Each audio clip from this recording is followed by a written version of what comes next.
Treino de base, no Alto da Boa Vista. Foram 2 horas com subidas e descidas. Acompanhe o vídeo.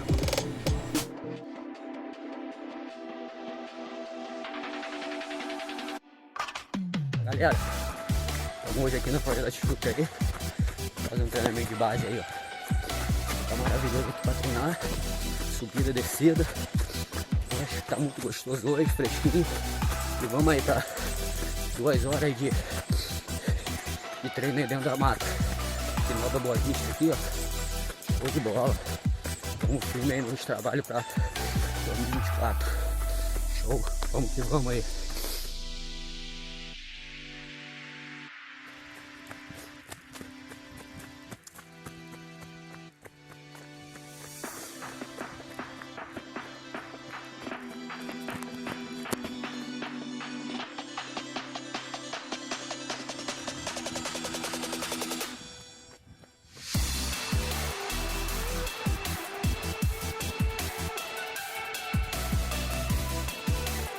Tá mesmo.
E assim terminamos com esse visual maravilhoso.